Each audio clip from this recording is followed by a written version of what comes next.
Yo, hello everybody. Hope you have a good day and hope you're doing well. Thank you that you're still listening to my podcast. I have two longer episodes recorded for you. The first one is getting released today. You're listening right now to it. And the second one is getting out next week. So stay in for that because both episodes were beautiful. I invited over Dangerous. If you don't know him, he's in Super Mario Odyssey Speedrunner, who also makes tutorials about that game on YouTube. So that's how I learned about him. I saw him on YouTube. I thought like, hey, this guy's trying the similar things than I try to do for Celeste. So maybe let's invite him. We can probably talk about great topics. And hell yeah, we had some great talk, great chatting. The first episode, the one you're listening to right now, is going about general advice for speedrunners, like time investment, practice, how to get into this entire speedrun thing. And we had like a very, very fun conversation. I really like learned a lot from him, how to stay motivated. He talked very beautifully about those things. So definitely worth, but don't forget to also like subscribe to this podcast and check out the next episode that comes out next week because that one was as good as this one. So yeah, but for now, have fun with the episode and see you in the podcast. Hello everybody, my name is Flash177 with another Speedrun Education Podcast recording. Today I have Dangerous with me. Dangerous is in Super Mario Odyssey Speedrunner. Let's introduce yourself outside of that. Hello, yeah, my name is Dangerous, Super Mario Odyssey speedrunner. Been speedrunning for a very long time, but started picking up Super Mario Odyssey in 2018 of May. I live in Canada, and I mean that's kind of what I do. I'm a streamer. I do it full time now. That's awesome. That's what I'm about. Not many speedrunners can do that, but it's awesome to see that more and more rise to the top. So one thing right away, what are you doing on Twitch? You already said it. You do speedruns. What else do you speedrun besides SMO, for example?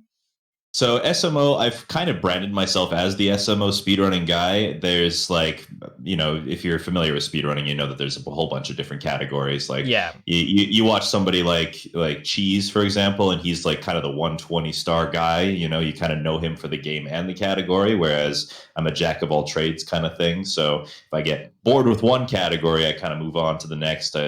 And Odyssey is such a huge community. There's a lot of what we call category extensions, which is like secondary achievements and accomplishments and stuff like that. Very interesting routing, going for all the purple coins, for example, or gathering all the music tracks, or beating the game with certain like restrictions on it. And so I've spent a lot of time streaming different categories of Super Mario Odyssey to showcase what it looks like to speedrun the game in so many different ways. But I've always loved Mario.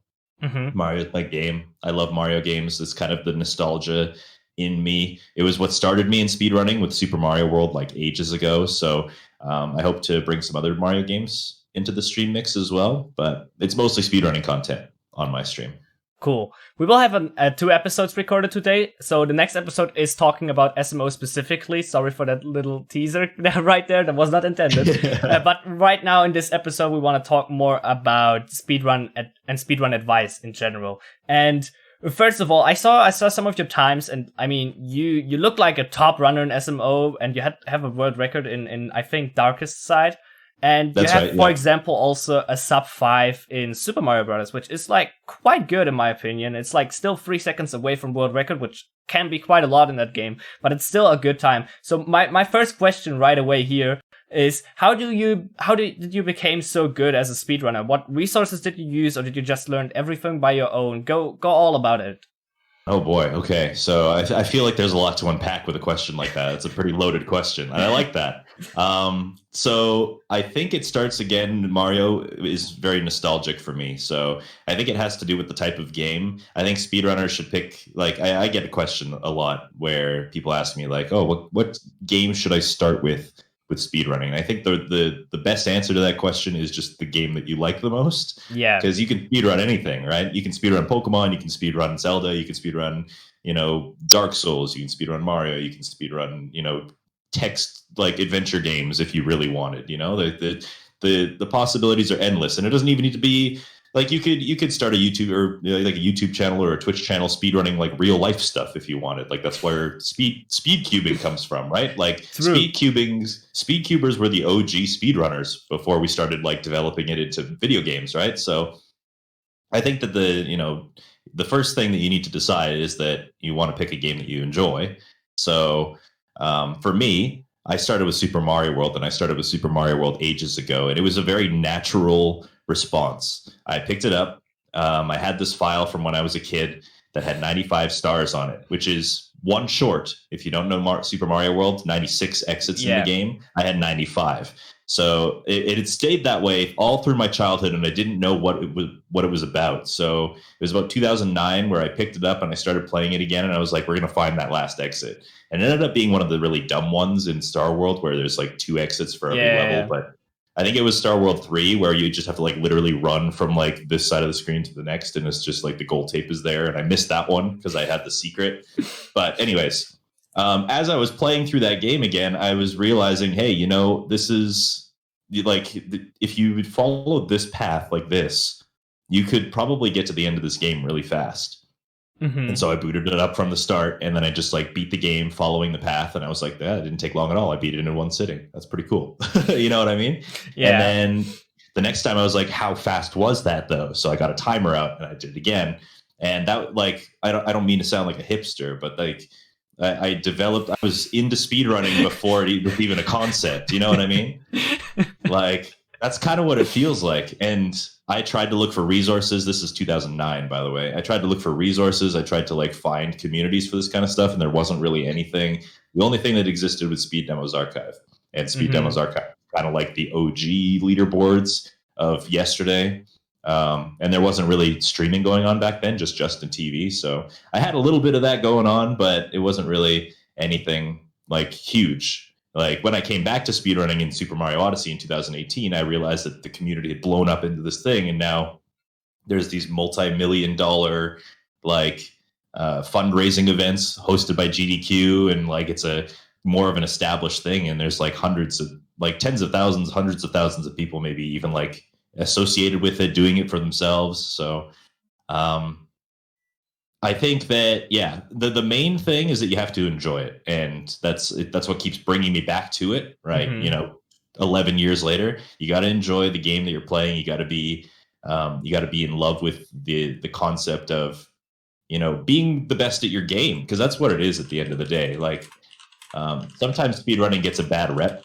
Sometimes speedrunning gets a little bit of reputation of being like, oh, you're just cheating the game. You're not really playing it. Like it's not that. It's the opposite of that, really. It's, you know, you're looking at that game and you're trying to find ways to prolong its life cycle, because that's how I view it, I guess. Is speedrunning is a way of taking a game that you love and adding longevity to it. Because let's be real, once you beat a Mario game and you played all the levels, you know what all the levels look like. There's no like second casual experience to a Mario game, because just playing the levels again kind of gets it deteriorates in value after a while, right?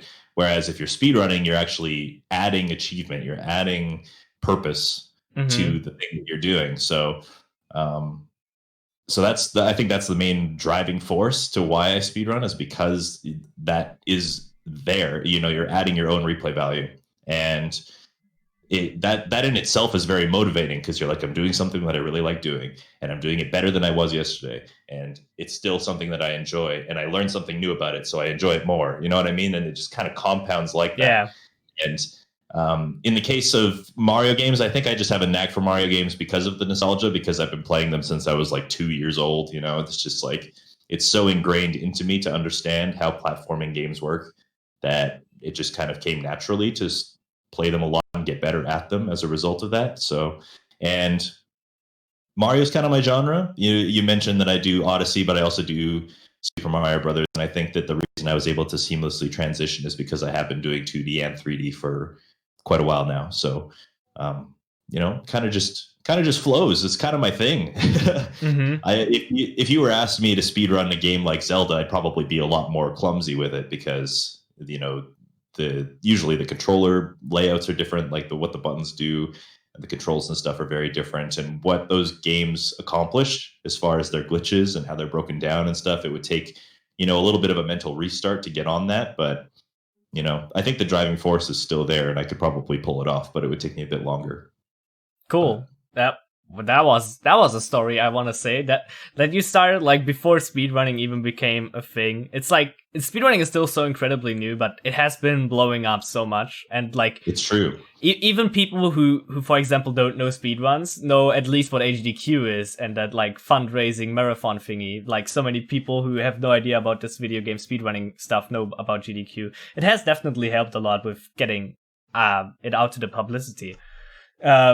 So another thing you do, besides like streaming on Twitch and doing speedruns yourself, you upload like certain tutorials or guides to YouTube, and I think we both have like the same interest or passion for that. Like we want to help people because like speedrunning is still can still be for so many people a relatively difficult thing to do. Or what is your motivation for making those videos, for example? Like what was your biggest motivation to make, hey, I want to make this beginner guide for SMO, or this intermediate guide, or I want to analyze this this beginner run? So just to name a few of your video titles.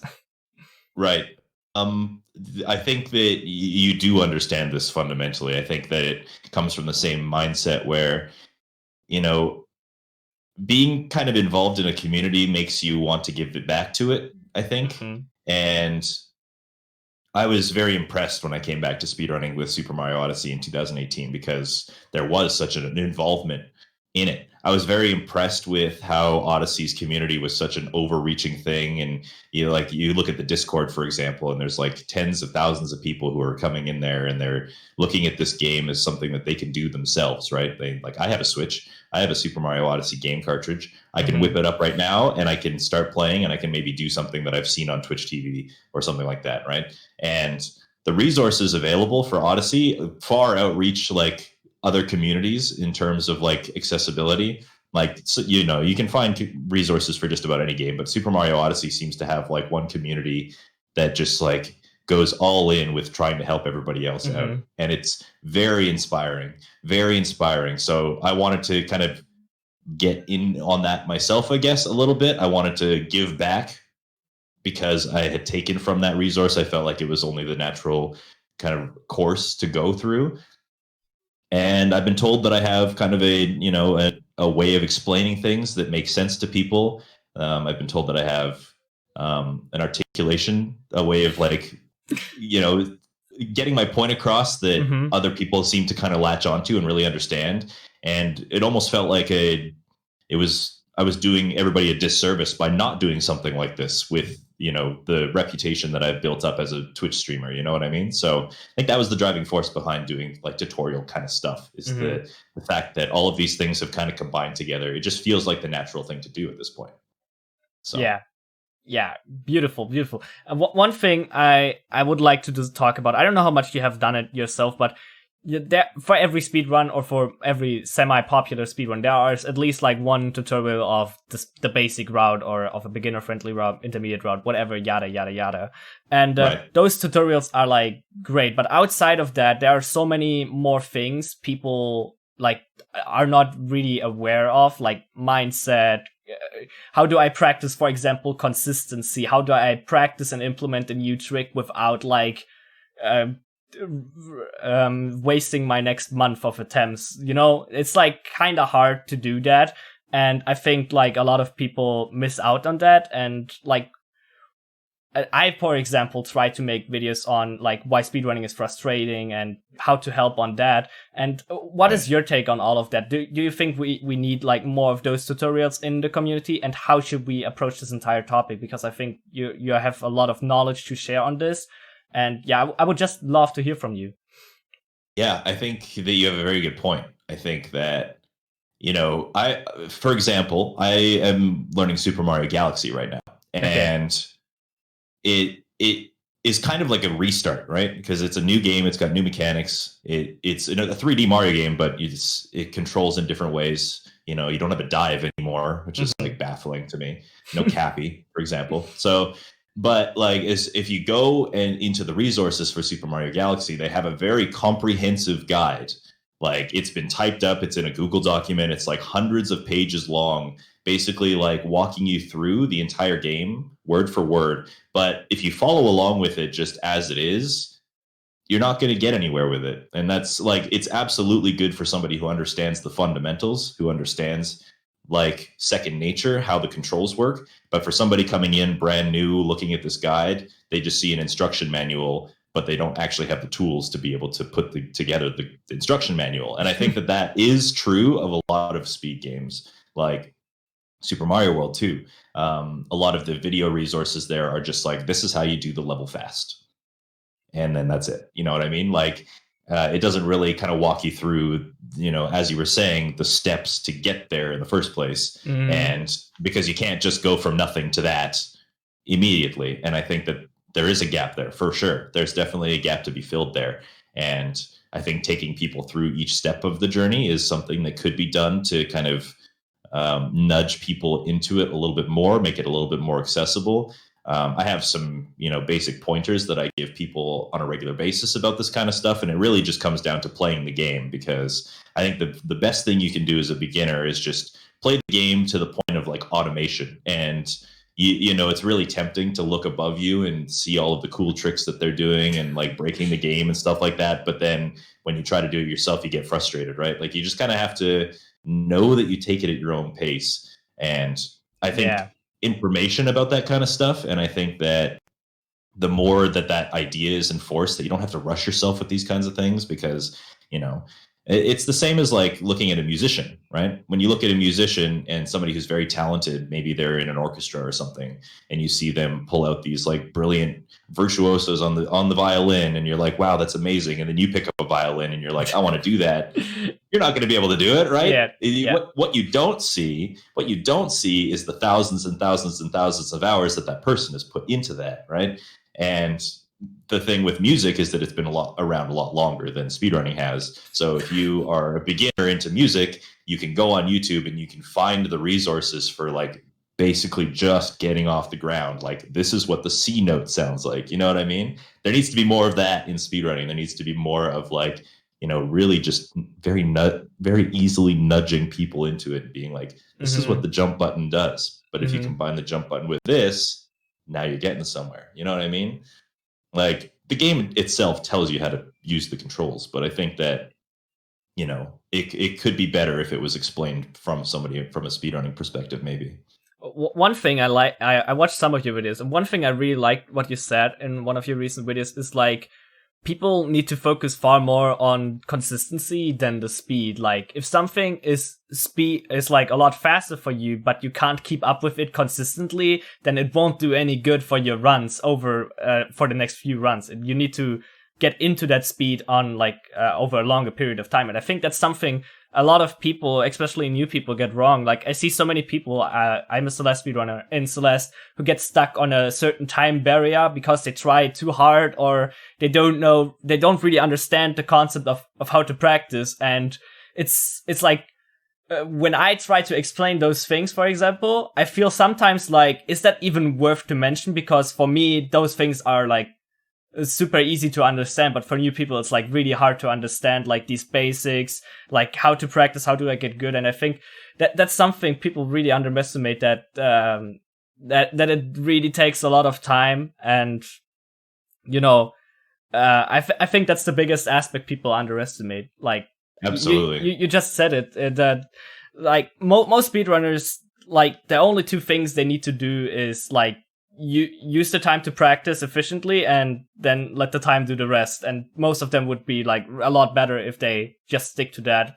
And it's like really hard because, you want to get good instantly, but you simply can't. It's really, really hard. And as I said, figuring out speedrunning takes time. And I had this in an episode with Cosmic. You know Cosmic probably. Of course, yeah. He says like, once you were on this like world record or high level of skill in one speedrun, you can most of the time simply copy and paste how you learn a speedrun to another game, and you can get good very easily that on that way. So let's talk a little bit about that. Like, how would you tell somebody who's like, when they watch you stream and you learn a new game, it looks so easy, what would you tell them to get the same experience or to get to a similar result as you do?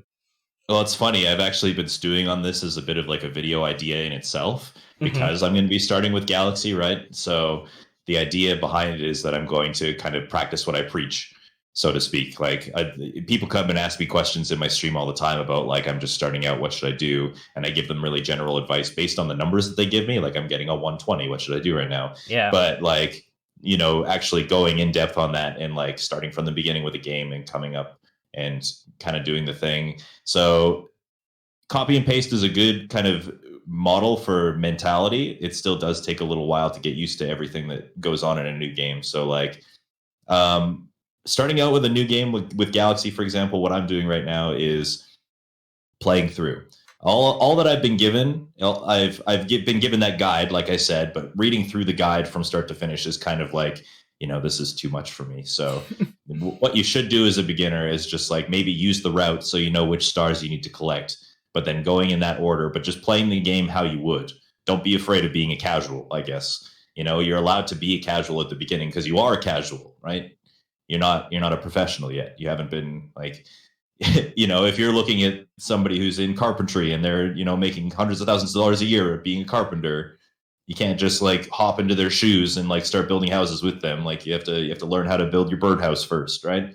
So you are a casual when you start. You have to learn how to play the game first, and that goes for any game, right? You have to learn how to play it first, and then I think my next really kind of overlooked point that I like to make is the community element.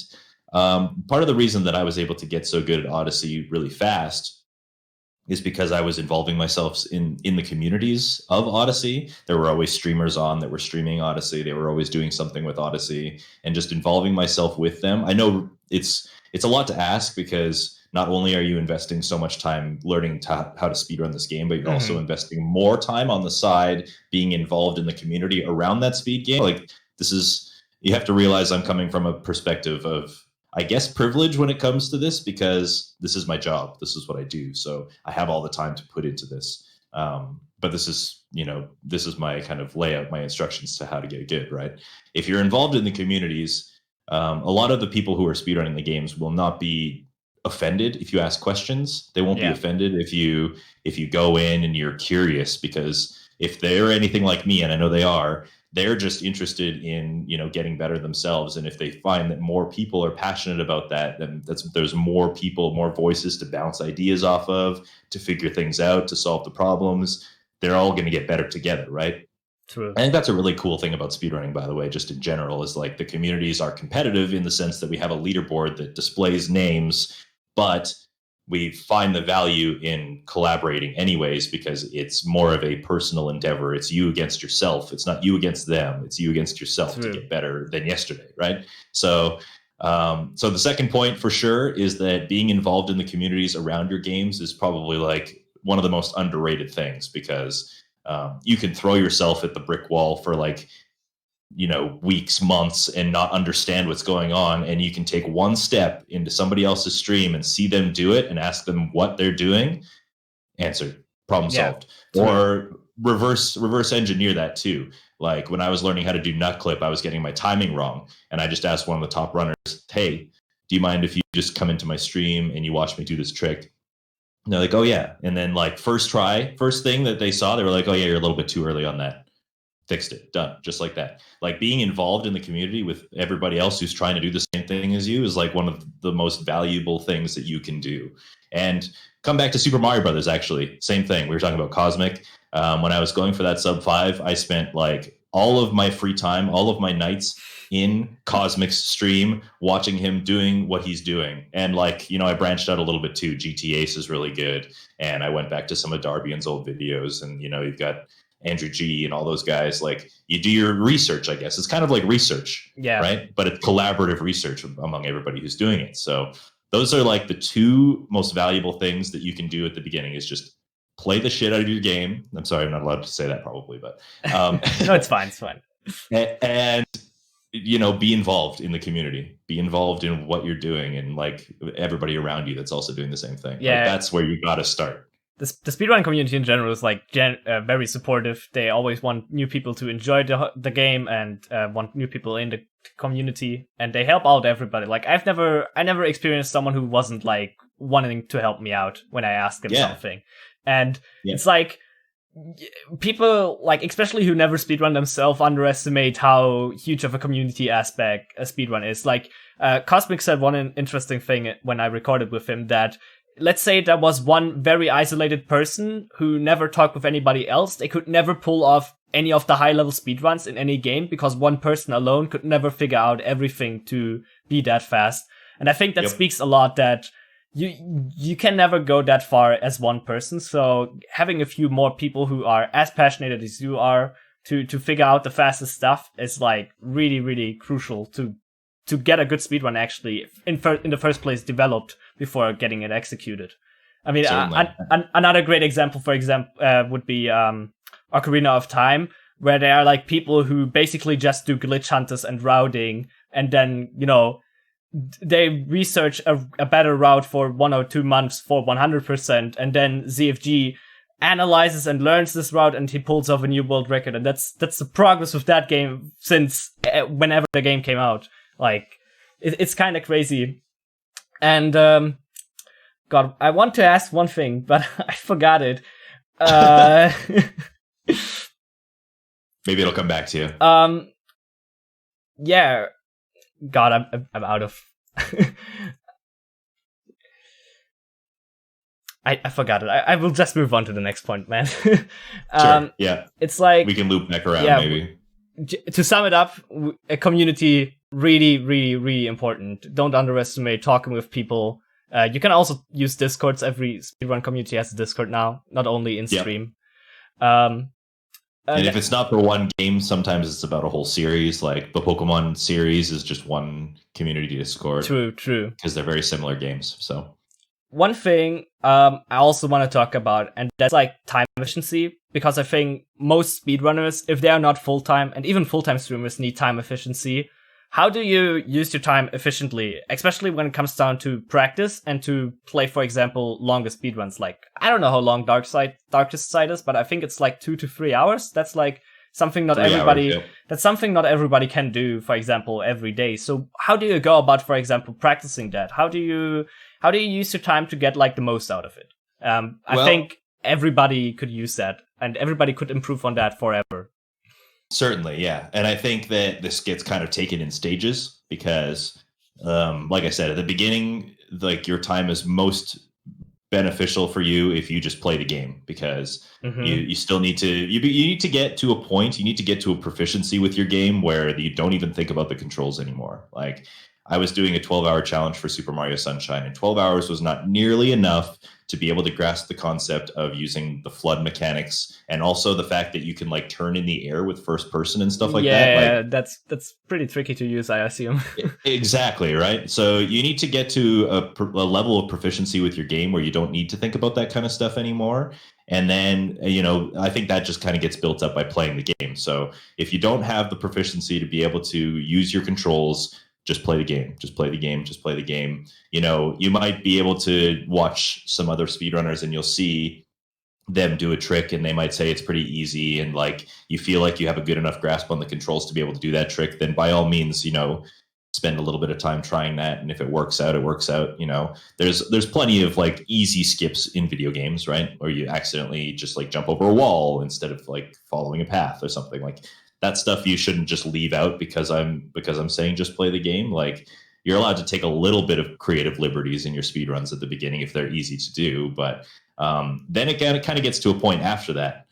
Once you have like complete dominance over your ability to control the character, then it gets into the point where like you might hit a plateau and you might not be able to get any better by just playing the game anymore. So I think that at that point, that's when you start kind of focusing on more direct practice. You figure out the things that, you know, and again, going back to the community element, you're watching other people around your skill level too. Maybe they're a couple of minutes ahead of you and they're doing something that you're not.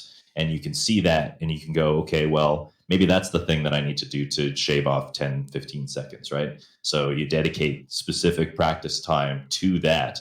Or maybe you're at a point where like you're doing really well with your speed runs, but you keep losing 2 minutes because you keep making a dumb mistake in one particular area of the game. And you're like, that area sucks. maybe I need to put some dedicated practice, some direct practice into that area specifically. That's where that's where you kind of need to divert your time from just doing runs to practice. And it's very easy to kind of point out the stuff that you need to work on. Like, if you're, for Odyssey, for example, if your Moon Kingdom is like a 515 and you have a 110, that's probably really good. Like, that's way better than you ought to have. So don't practice Moon Kingdom. You don't need to, right? But if you keep dying in Luncheon Kingdom and you keep losing 20 seconds there, and it seems like every single time you get there in the speedrun, you're really nervous, like maybe that's where you need to practice. So just put aside some dedicated practice and, don't try and do anything flashy with your practice. Just kind of play it the way that you would, but just build up that consistency, because the consistency at the end of the day is really the most important thing, right? You need to get it's basically just like trying to kind of climb to another plateau and then meeting that plateau with consistency, and then using your practice time to learn something else, using your practice time to gain the consistency in that thing. And then it kind of, you keep raising the ceiling on it, basically. Exactly. It's, I mean, when I, for example, grinded out a sub 32 in Celeste, I also most of what I did in my time where I didn't do full runs, I just sit down and try to get to my consistent goal time in specific chapter of the game. So, hey, I want to have a sub 3 there consistently, then I do, and I just play the chapter for like an hour or two where I don't reset ever, so I get an actual consistent result of how good am I doing and what I need to fix. And it can be kind of boring, it can be kind of annoying to do those things, but if you are that serious about speedrunning, you unfortunately need to do those things. It's like the true reality. And we already said, you need to focus on consistency, not speed. I think we said already everything about that. We also talked about motivation and enjoyment. It's like one thing I would like to ask about that is like, it is obviously one of the most, if not the most important part in speedrunning. It's like for everything. If you don't have motivation to do something, then you can say you waste your time of life if you want to talk about it in an extreme way. But how do you keep motivation? Like, what is the best way to keep motivation? Because, for example, me and a bunch of friends from the Celeste community, we currently had a downtime for that game. What went wrong, or what could have went wrong, and what should we do about that in specific? Because we all don't play Celeste right now. Hey, that's fair. Burnout is a real thing, and it could just be from, we were talking about how you learn something new and then you rise to that plateau. Sometimes there's no give, right? Sometimes you feel like there is no room for improvement there. It's just not going to happen. And that can lead to burnout really fast. And I think it really comes down to if you still really love the game and you're still passionate about playing the game, you don't necessarily need to just quit cold turkey on it. That's the reason that I've avoided burnout from playing Super Mario Odyssey 5 to 8 hours a day, 7 days a week for 2 years. The reason I've been able to avoid burnout is because I can divert my attention to some other category. Any percent's the main category. It's the one everybody knows. It's the easiest to get into, and it should be the stepping stone to get into the game in the first place, because it's very minimal investment to start with any percent. But if you get really interested in it, you can divert your attention to other categories that have they open up new worlds. They understand different tricks. You have to have a different kind of skill set to get through one of those runs. Any percent world peace, 14 minutes of difference, but you do so much more in world peace that you would never see in any percent. You're doing tricks to get into areas that you don't usually need to go to in any percent. So that makes it fresh. Suddenly you're learning all of this new stuff, and suddenly you're trying to do that same optimization that you were doing over here, but now you're doing it over here. And because you're playing the game more, because you've already been playing the game over here for so long, it just the natural progression to get better over here is just suddenly so easy. And it can kind of spark that passion again, because you're look at all this improvement I'm making, right? And the funny thing about that is that if you're doing that, and you maybe you do that for so long in world peace that you just hit this plateau again, but you've been playing the game for all of that time still. Like that 3 months that you moved over to World Peace, you're still playing Super Mario Odyssey. You go over back to any percent, and suddenly a key's unlocked that you didn't even realize, and you just get a PB that's like 30 seconds again. You're still playing. That's the kind of like I've hacked my brain to do that kind of stuff, right? It's amazing how much you can still improve in the game, even though you're not doing the specific category. You're still playing the game. You're still, tightening up your movements. You're still you're just getting such a sense of how to play the game. It's just in a different area. It works for me because it hacks my brain into thinking that I'm, doing something new, but it's the same. It's two different categories, and your improvement is kind of lateral all the way across, right? So I think that's my hack. I understand that not everybody has the time to do longer categories, and not everybody wants to do some of the harder tricks, or they don't necessarily want to do something that is longer, and that's fine, I guess. Maybe, taking a break is not such a big deal. I've heard of a lot of speedrunners who will take a break for a week or two, and then they'll come back to the game, and suddenly they'll just have that as well, right? Sometimes avoiding the burnout by taking a break is what you needed to get to the next level. I was about to talk about that after you explained everything, because what I learned when I, played competitive fighting games, what I learned the most from that is practice only comes into play if you gave your brain enough rest time, because otherwise your brain can't, really use all the practice you put into. So if, let's say, you practice something for a day or two, give yourself like 1 day off eventually, or focus on something else, and it seems impossible to beat that certain time on that day you practice it, but on the other day it will be a lot easier. I had that multiple times where we're stuck on something for 3 hours or whatever, and then on the next day I was like a lot easier to do, and I pulled it off in like the next 10 minutes or so. It's like, it's that simple, but so many people don't realize that you have to take a break too. It's sometimes all you need to do. It's a good point that you're making, actually, and I kind of forgot about it, but I think that we live in a culture just in general where like grinding and, doing, like, think about studying for school, for example. Like when you have a test tomorrow, you cram as much as you can like the night before, and then like there's only so much you can do, right? Yeah. The information doesn't retain in that moment because it's just not how we work. It's not how our brains work. It's not a very encouraging thing to hear, but the truth of it is we get better over time, and the rest period is part of that time. Like you just kind of have to deal with that, An example for me is Wooded Kingdom. I don't know if you've watched any 80% speedruns for Super Mario Odyssey, but Wooded Kingdom is the worst. And I've watched some speedruns. Wooded Kingdom is the worst. It's the easiest kingdom to just kill your run. And this exact thing that you're talking about happened to me. I was like, okay, I need to get better at Wooded Kingdom. I need to get better time in this. So it was probably a good 6 hours doing ILs, individual levels of Wooded Kingdom. Just Wooded Kingdom for 6 hours. I made no improvements at all. Even though I was incorporating all of these new things, like my sum of best for the kingdom was significantly lower than my best I'd ever done. It just wasn't happening because my consistency wasn't there. It just wasn't piecing it together. Went to bed defeated, woke up the next day, got it on the second try. Yeah. Just like that. You know what I mean? I had a similar experience yesterday where I got recently into Mario Kart Double Dash time trials, and I tried to beat a certain time for like for an hour or half an hour, and I couldn't do it. My hands were also like a little bit hurting. And then I took a break for 1 or 2 hours, talked with people, played some other games, or watched the series, and then after like 10 minutes I got the time I want to get, and it was so much easier. It's like, it's insane that you said it, our culture is like so fast paced and hectic.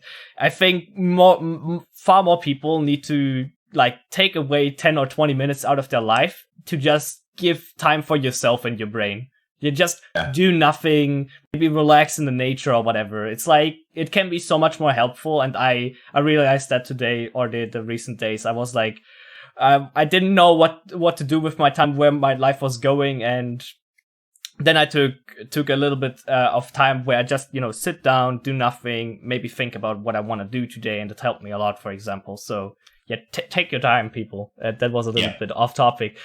One final thing, because I think you can talk a lot about that before we end up this episode. We talked quite a lot for this first recording. And that is, I think, it kind of goes hand in hand with like watching other streamers, let other streamers watch you to learn something.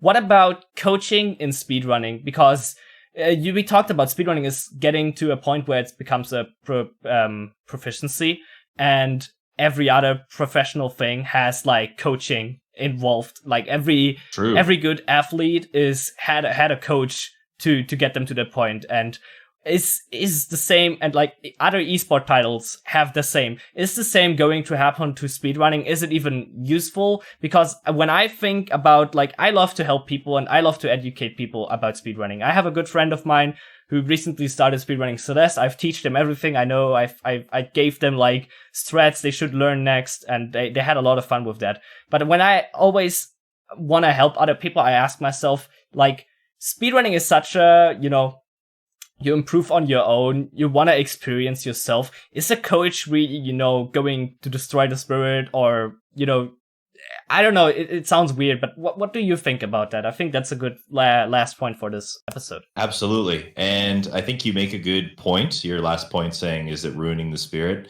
I don't think it is. And it doesn't necessarily need to be a competitive element or a sport to need a coach. Like, I feel like that same sentiment, that is it going to ruin the spirit, also happened to Super Smash Brothers at a point. Mm-hmm. It's still kind of a contentious issue where, like, there's rules on whether the coach is allowed to come on to the stage and help the player out and stuff like that. Like, coaches are kind of a weird, contentious thing in video games still. But, I think that the main reason that they haven't really blown up is because it's not a professional thing yet, I guess. Mm-hmm. It's like, it's not big enough to warrant the need for a secondary service mm-hmm. of that kind, right? It's still in the hobby phase mostly, right? There's definitely people who are making their money on Twitch by being streamers as well as speedrunners, but the speedrunning itself is still not the main income source for any speedrunner, really. It's the streaming, with a couple of exceptions, right? But so I think that coaching is definitely something that would help people. I think that there's value in that. And when I was doing this series on YouTube that I've been posting recently, this whole like beginner tips, intermediate tips, like I watched that. I have one more on the way as well. And the chat was all just about like, you should do this more. Like, there's so many people who would want you to do this to their speedruns too, mm-hmm. because there's things that they can learn from what you're providing. Like, it's such a valuable resource. And I said, that is not a bad idea. It's just a matter of, like, I think that you have to realize that the coaches need to be kind of compensated for that as well. There needs to be a give and take. Like, I think there is value in it. It's just that the value needs to be given back to the person doing the coaching as well. You can't expect it for free. Yeah. And that's where that's where we hit the wall. True. Right? I was thinking the same. Because I think that it would absolutely help people, but it isn't necessarily something that people are willing to pay for yet, because it's still kind of in a hobby phase. Yeah. And I think that if it does elevate, if speedrunning does get to here where there are people like more than just like one or two, there's like, maybe 100 people making money doing speedrunning specifically, that's when coaching is going to start coming in. It's because it's going to be taken more seriously. But I don't think we're quite there yet. I would love to do that kind of stuff, and I do it very casually on my stream all the time. It's just not quite there yet, I think. Same. Yeah, I had a real long time ago, I had like an 8-hour stream where I took like 3 or 4 of my most of my viewers who gave me their speedruns, and I looked over them. I just watched them, as you did probably, and I just pointed out specific mistakes or what they could do better, maybe gave a strat here or there, and then moved on. And I totally loved that, and I got really good positive feedback for that.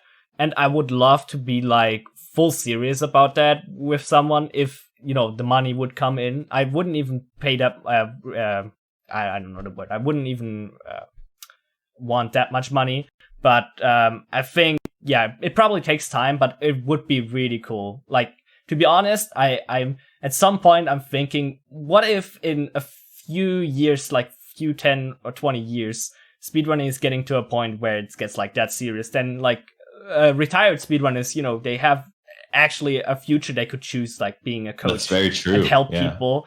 And I really think like this entire streaming brand or making money with that is going to explode over the next years even more than it already did. And I'm really looking forward to what is going to happen.